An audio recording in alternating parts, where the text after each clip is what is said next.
Hi ನಮಸ್ಕಾರ ಎಲ್ಲರಿಗೂ welcome back to my cooking channel. ನಾನಿವತ್ತು ದಿಢೀರಾಗಿ ಮಾಡ್ತಕ್ಕಂಥ ಇಡ್ಲಿಯನ್ನು ತೋರಿಸ್ಕೊಡ್ತಾ ಇದ್ದೀನಿ. ನಿಮ್ಮಲ್ಲಿ ಕೆಲವರು ಈ ಇಡ್ಲಿಯನ್ನು ಮಾಡಿರ್ಬೋದು, ಇನ್ನು ಕೆಲವರು ಮಾಡದೇನೂ ಇರ್ಬೋದು. ಯಾರು ಇನ್ನೂ ಟ್ರೈ ಮಾಡಿಲ್ಲ ಈ ರೆಸಿಪಿಯನ್ನು ಖಂಡಿತ ಟ್ರೈ ಮಾಡಿ ನೋಡಿ.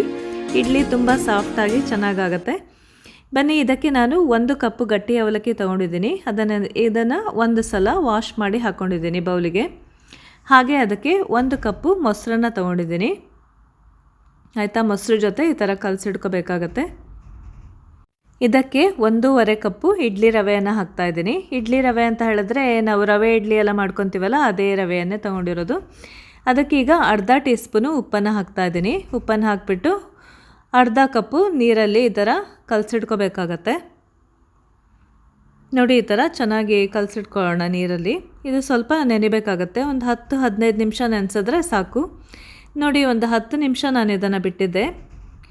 ಆಯಿತಾ, ನೋಡಿ ಈಗ ಎಷ್ಟು ಫ್ಲಫಿಯಾಗಿದೆ ಅಲ್ವಾ ಬ್ಯಾಟರು. ಈಗ ಇದಕ್ಕೆ ಅರ್ಧ ಟೀ ಸ್ಪೂನು ಸೋಡಾ ಪುಡಿಯನ್ನು ಹಾಕ್ಕೊಂಡಿದ್ದೀನಿ. ಅರ್ಧ ಇಲ್ಲ ಅಂದರೆ 1/4 ಟೀ ಸ್ಪೂನು ಬೇಕಾದರೆ ಹಾಕ್ಕೊಳ್ಳಿ. ಸೋಡಾ ಪುಡಿ ಹಾಕಬೇಕಾಗತ್ತೆ, ಹಾಕಿದ್ರೇ ತುಂಬ ಚೆನ್ನಾಗಾಗತ್ತೆ ಇಡ್ಲಿ. ನಾನು ಇದನ್ನು ಇಡ್ಲಿ ಸ್ಟ್ಯಾಂಡಿಗೆ ಹಾಕಿಟ್ಕೊಂಡಿದ್ದೀನಿ ಈಗ ಬ್ಯಾಟರ್ನ. ಬನ್ನಿ, ನಾನಿಲ್ಲಿ ಒಂದು ಪಾತ್ರೆಗೆ ನೀರನ್ನು ಹಾಕಿಬಿಟ್ಟು ಬೇಯಿಸಿಟ್ಕೊಂಡಿದ್ದೀನಿ. ನೀವು ಇಡ್ಲಿ ಸ್ಟೀಮರಲ್ಲೂ ಕೂಡ ಇದನ್ನು ಬೇಯಿಸ್ಕೋಬೋದು, ಕುಕ್ಕರಲ್ಲೂ ಕೂಡ ಬೇಯಿಸ್ಕೋಬೋದು ಇಡ್ಲಿಯನ್ನು.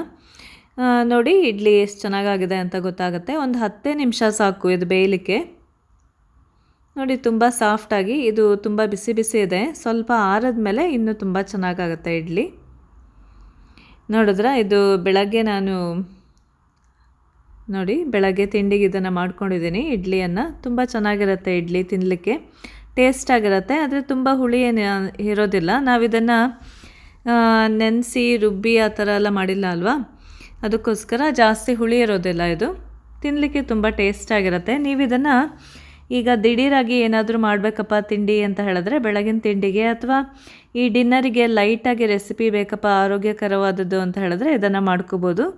ಹಾಗೆಯೇ ಈ ಇಡ್ಲಿ ನಮ್ಮ ಗಟ್ ಹೆಲ್ತ್ಗೂ ಕೂಡ ತುಂಬಾ ಒಳ್ಳೆಯದು, ಮಕ್ಕಳಿಗೂ ಕೂಡ ತುಂಬಾ ಒಳ್ಳೆಯದು. ನೀವು ಮಕ್ಕಳಿಗೂ ಕೂಡ ಸ್ಕೂಲಿಗೆ ಮಾಡಿ ಕಳಿಸ್ಬೋದು. ಹಾಗೆಯೇ ನಮಗೂ ಕೂಡ ದಿಢೀರಾಗಿ ಮಾಡ್ಕೋಬೋದು ಒಂದೊಂದು ಸಲ. ನೋಡಿ, ಇಡ್ಲಿ ತುಂಬ ಸಾಫ್ಟಾಗಿ ಸಖತ್ತಾಗಿರುತ್ತೆ. ಟೇಸ್ಟ್ ಕೂಡ ತುಂಬ ಚೆನ್ನಾಗಿರುತ್ತೆ. ನೋಡಿ ಎಷ್ಟು ಚೆನ್ನಾಗಿ ಬಂದಿದೆ ಅಲ್ವಾ ಇಡ್ಲಿ. ನೀವು ಕೂಡ ಯಾರು ಇನ್ನೂ ಟ್ರೈ ಮಾಡಿಲ್ಲ ಈ ಥರ ಇಡ್ಲಿಯನ್ನು, ದಯವಿಟ್ಟು ಒಂದು ಸಲ ಟ್ರೈ ಮಾಡಿ ನೋಡಿ. ಹಾಗೆ ನಿಮಗೆ ಇಷ್ಟ ಆದಲ್ಲಿ ಒಂದು ಲೈಕ್ ಕೊಡಿ. ನಮ್ಮ ಚಾನಲ್ಗೆ ಸಬ್ಸ್ಕ್ರೈಬ್ ಆಗೋದನ್ನು ಮರಿಬೇಡಿ. Thanks for watching.